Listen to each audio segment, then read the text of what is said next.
तो आपने उमर साहब ने खुद कहा कि अलायंस में है ही नहीं, तो वो तो मैंने तो कुछ नहीं, मैं तो चाहती थी कि हम PAGD बिल्कुल बरकरार रहे, आगे चलती रहे, पर उन्होंने तो खुद कहा, उन्होंने जो सीटों का कहा वो तो कहा, पर उन्होंने कहा कि ये तो अलायंस में है ही नहीं, PDP सिचुएशन की वजह से अलायंस से बाहर हो गई है। तो आप खुद ही समझ सकते हैं कि PAGD को तोड़ने का काम, PAGD को खत्म करने का काम, लोगों की आखिरी उम्मीद को खत्म करने का काम कहाँ से हुआ? हमने तो नहीं किया, हम तो नहीं चाहते हैं। क्या ये उम्मीद की जा सकती है कि आप PDP सभी सीटों में उम्मीदवार खड़ा करेंगे? आपस मैंने कहा हम जो कांग्रेस है उनसे मशवरा करेंगे, क्योंकि इंडिया अलायंस में तो हम हैं, PAGD अलायंस तो तितर बितर कर दी इन्होंने, पर इंडिया अलायंस में तो हैं हम, उनके साथ बात करके देखेंगे कि हम आगे क्या। क्या PDP की स्ट्रेटजी साउथ कश्मीर को लेकर चेंज हो गई?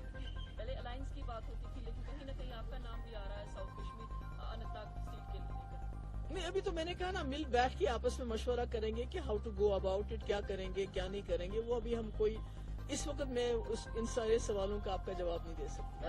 उमर साहब ने कहा कि PDP जो थी तीसरे नंबर पे थी, इसलिए वहाँ अलायंस की तो बात ही नहीं आई। मैं तो नहीं जाऊंगी, 2014 में तो फारूक साहब हार गए, तो इसका मतलब है फिर वो इलेक्शन ही नहीं लड़ेंगे।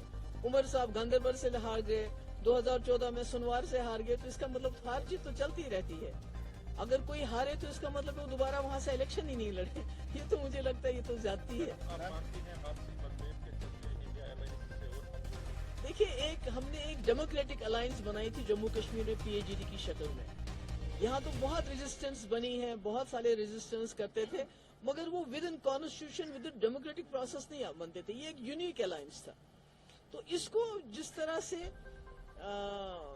लफ्जों की मार से इसको तितर बितर कर दिया, वो बहुत ही मेरे ख्याल में वो that was very disappointing. But जहाँ तक इंडिया अलायंस की बात है, मैं समझती हूँ कि आज पूरे मुल्क के सामने एक बहुत बड़ा चैलेंज है। जम्मू कश्मीर तो लेबोरेटरी है, जो मुल्क में हो रहा है उसकी लेबोरेटरी जम्मू कश्मीर में है, तो हमें तो यहाँ इकट्ठा होना चाहिए था। जब हम यहाँ तितर बितर हो गए तो उसका नेचुरली एक तो हो जाता है वो। 4 अगस्त 2019 के बाद हो गया के साथ, आपको नहीं लगता फिर से आज? अब क्या करूँ मैं, मैंने तो कोशिश की, हमने तो बहुत कोशिश की मेरे भाई, मैंने तो फारूक साहब को ही बोला कि ये हमारे सबसे बड़े लीडर हैं, इनको फैसला करने दीजिए, ये फैसला जो करेंगे हमें कबूल होगा। मगर उन्होंने इतना नहीं सोचा कि मुझे बुला के मुझे बताएं, एक यकतरफा ऐलान कर दिया कि हम 3 की 3 सीटें लड़ें। कम से कम बुलाते, कहते कि हमारा वर्कर नहीं मान रहा है, हमारे एक्स लेजिस्लेटर नहीं मान रहा, या कोई और परेशानी है, तो कम से कम PAGD तो नहीं टूटती ना। जिस तरह PAGD को इन्होंने आज मजाक बना दिया, वो नहीं होता। Anyway, it's very very sad.